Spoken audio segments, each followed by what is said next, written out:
지난해부터 브라질 등 중남미에서 유행하기 시작한 지카 바이러스가 최근 들어 북미 전역은 물론 유럽과 아시아까지 번지고 있습니다. 특히 임산부가 감염되면 선천적으로 머리가 작은 소두증 신생아를 낳을 가능성이 큰 것으로 알려졌습니다. 이에 따라 우리 보건당국도 조만간 지카 바이러스를 법정 감염병으로 지정하기로 했습니다.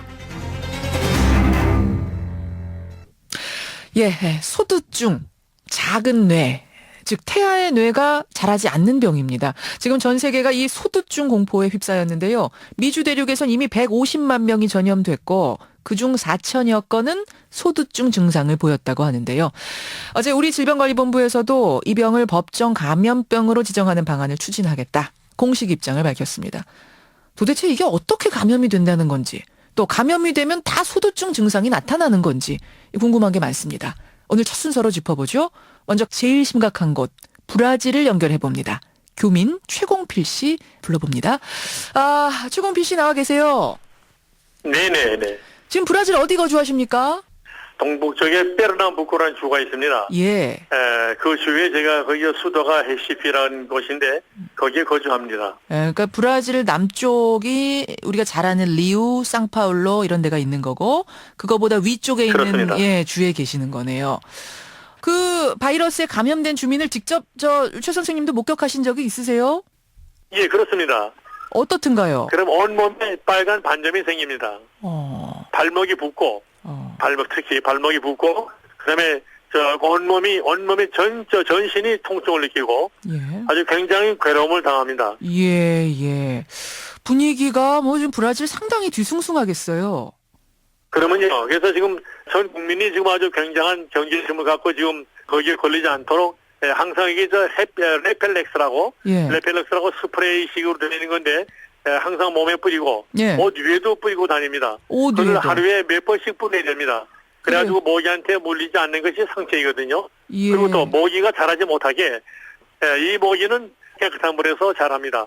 그래서 방에 있는 그 화분이라든가 어떤 그 용기에 깨끗한 물이 있다든가 하는 걸 전부 다 없애버려야 됩니다. 예. 그래서 그런 그 준비를 많이 하고 골치를 앓고 있습니다. 국민들의 불안감은 어느 정도인가요? 특히 임산부들은 말할 것도 없겠네요. 임산부들은 그래서 거기 안 걸리라고 아주 그냥 피살적인 그 노력을 하고 있죠. 예, 많이 불안하시죠? 물론이죠. 굉장히 불안하죠. 그래서 밤에는 대부분 나가지 않으려고 그러고 또 이렇게 좀 우슥한 데는 모기가 더 많이 끓이기 때문에 그런 데는 가면 안 되고 그래서 될 수 있으면 그런 데 안 가려고 극장도 안 가고 사람이 모이는 장소에 가지 않아야 됩니다. 그 리우 올림픽을 치러야 되는데 이걸 잘 치를 수 있을까 이런 걱정도 되겠어요. 예, 근데 그래서 지금 국가에서 지금 그냥 아주 굉장히 지금 발벗고 군대까지 동원했습니다. 방역 작업하는데. 군대까지 동원해가지고서 왜냐면 여기 일반 방역 검원들은 숫자가 작기 때문에 지금 군인을 좀 몇십만 명을 좀 풀어가지고 방역을 하고 많은 도움을 주려고 지금 하고 있거든요. 그래서 아주 굉장히 노력 많이 하고 있습니다. 반드시 꼭 이루라고 믿고 있습니다. 꺾여야지요. 예. 특히 우리 교민도 브라질에 많이 살고 계시는데 우리 교민들한테 피해가 없었으면 좋겠고 좋은 소식 들렸으면 좋겠습니다. 고맙습니다. 네, 수고하세요. 브라질의 교민 최공필 씨를 통해서 현지 분위기 들어봤는데 정말 공포감이 극에 달해 있는 상태네요. 그동안 우리는 소두증이라는 게 뭔지, 지카 바이러스라는 게 뭔지 무감하게 살았는데 이게 미국 또 아시아 일부 국가까지 퍼지면서 우리도 비상에 걸린 겁니다. 이번에는 전문가 한 분 연결해보죠. 중앙대학교 약학대학 설대우 교수 연결이 되어 있습니다. 설 교수님 나와 계세요. 예, 안녕하세요. 예, 바이러스 이름이 지카예요, 지카. 정체가 뭡니까, 이 바이러스? 1947년에 그 아프리카 우간다에 있는 지카라고 하는 숲 이름에서 유래한 것인데요. 거기에 서식하는 원숭이에게서 처음에 이제 발견이 되었고, 바이러스는 발견된 지역의 이름을 따도록 되어 있어서 그래서 지카 바이러스라고 이름이 붙여져 있습니다. 그러면은 이미 1940년대부터 존재했던 바이러스란 얘기네요? 그렇습니다. 근데 왜 갑자기 지금 그것도 브라질을 중심으로 창궐한 겁니까? 우선은 기후변화가 제일 큰 이유라고 볼 수 있고요. 또 이제 비행기라든지 이런 교통수단이 발달하면서 한 지역에서 다른 지역으로 이제 쉽게 확산이 되는 것이죠. 그리고 브라질 이전에도 다른 지역으로 이미 확산된 경우가 있었는데 지금 이제 워낙 많은 사례들이 생기고 하면서 브라질에서 일이 커져가지고 예. 전 세계에서 이렇게 주목하게 된 것이지만 그 전에도 다른 지역에서 이미 예전에도. 발병한 사례는 있습니다. 하나하나 정리를 좀 해보겠습니다. 우선 이 지카 바이러스는 모기가 옮긴다. 맞습니까? 예, 맞습니다. 그러면은 이집트 순모기라고 하는 것이 예. 옮기는 것으로 알려져 있습니다. 지카 바이러스에 감염된 모기에 임산부가 물리면 예. 태아에게는 소두증이 생긴다. 이렇게 되는 거라고요.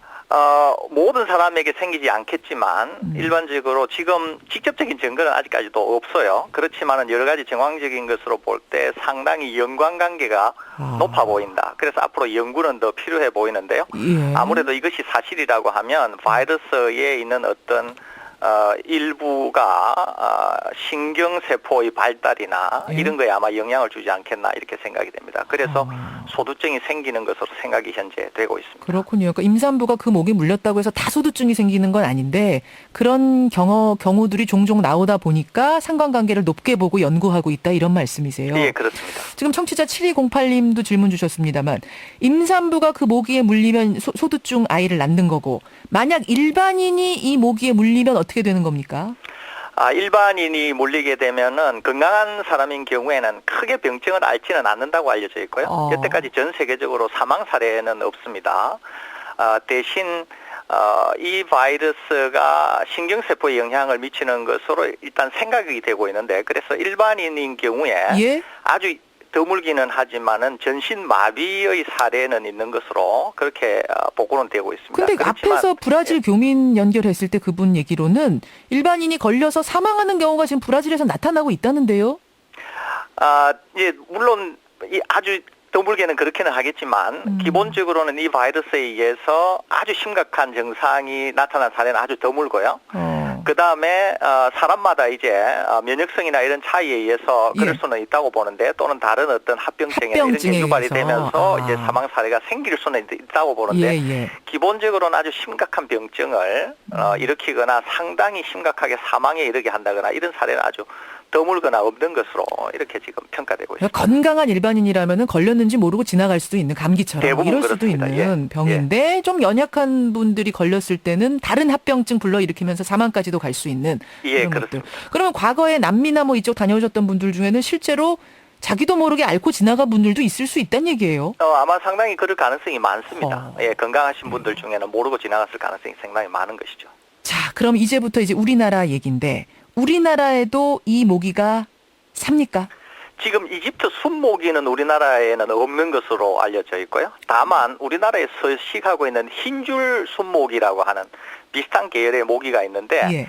이 모기도 바이러스를 옮길 수는 있는 것으로 알려져 있습니다. 그 질병관리본부가 쭉 조사를 해본 모양인데 예. 우리나라에 서식하는 흰줄 순모기 중에서 바이러스를 보유한 것은 아직 발견된 사례가 없고 이 모기에 의해서 국내에서 아직 감염이 없으니까 예. 현재 국내는 상당히 안전한 상태다 이렇게 볼 수 있겠습니다. 이집트 순모기는 전혀 서식하지 않지만 흰줄 순모기가 서식은 한다. 다만 지금까지 이 감염이 된 흰줄 순모기를 우리는 보지 않았기 때문에 그래도 그냥 뭐 지금 예비하는 단계 아니냐 이 말씀이신데요. 그런데 아무래도 지금 모기가 창궐 하려고 하면 여름이라 해야 되는데 우리가 지금 겨울이고 그렇죠. 그다음에 북남반구가 서로 계절이 반대기 때문에 예. 남반구에서 유행하고 있지만 상당 기간 우리가 여름이 되기 전까지 우리나라에서 이 모기에 의해서 이 바이러스가 창궐할 가능성은 상당히 낮다 이렇게 보겠습니다. 그러면요, 그 모기에 물려서 감염되는 것 외에 사람 간에 옮길 가능성은 없겠습니까? 뭐 메르스처럼? 메르스나 이런 것들처럼 또는 에볼라처럼 예. 호흡기를 통해서 전파가 된다든지 또는 체액을 만져서 직접 접촉해서 옮긴다든지 이러지는 전혀 못하고요. 두 가지 사례는 있는 것으로 알려져 있는데 모기 물리는 거 외에 두 가지 사례 어떤 건가요? 그렇죠. 모기 물리는 이외에 하나는 성교를 통해서 그러니까 정액을 통해서 옮겨지는 사례는 있는 것으로 알려져 있고요. 예. 얘는 아주 적습니다만은 그런 경우가 있는 것으로 알려져 있고 두 번째는 환자가 만일에 심각한 상태에 빠져서 처치를 하는 중에 혈액이 과다로 방출이 된다거나 또는 오염된 혈액을 한 사람에게서 다른 사람에게로 이렇게 트랜스퓨전이라 그러는데 이렇게 수혈하는 과정 중에 그럴 때는 바이러스가 옮겨갈 수 있는 것으로는 알려져 있습니다. 세 가지 경우군요. 그러니까 감염이 된 모기에 물렸거나 예. 아니면 감염된 사람하고 성관계를 가졌거나 감염된 사람의 피를 수혈받았거나 이 세 가지 그렇습니다. 경우. 예. 지금 미국이 7명 걸렸어요. 그리고 태국과 몰디브 같은 아시아에서도 지금 증상자가 나타났다고 해서 이게 뭐 메르스처럼 이렇게 사람 간에 공기로 퍼지는 거 아닌가 이런 걱정했는데 일단 그 걱정은 안 해도 되는 거고요. 그렇습니다. 예. 근데 우리 질병관리본부에서는 어제 법정 감염법으로 지정하는 방안 추진한다 그랬거든요. 예. 그럼 이거는 되게 뭐 선제적인 대응이라고 봐야 되는 건가요? 절대적으로 그렇죠. 이제 국민들이 아무래도 걱정이 많으시기 때문에 예. 이제 정부가 나서서 선제적으로 대응을 하게 되고 이렇게 예. 법정 감염병을 하게 되면 환자가 발생했을 경우에 아무래도 법의 테두리에 한해서 내에서 할 수 있는 여러 가지 조치들이 있지 않습니까? 뭐 예. 격리라든지 또는 어떤 치료를 했을 때의 뭐 보상이라든지 치료비 지급이라든지 등등이 있을 수 있기 때문에 국민 불안을 선제적으로 그렇죠. 대응한다고 하는 측면에서 취한 조치다 이렇게 이해할 수 있겠습니다. 지금 뭐 달빛 계곡님, 아하스님 이런 청취자 질문들이 막 쏟아지는데 임산부는 몇 주까지 조심해야 되느냐, 또 임신 중이 지금 아니더라도 젊은 여성이 걸리면 나중에 임신하고 나서 영향 미치느냐 이런 질문들이 막 들어오네요.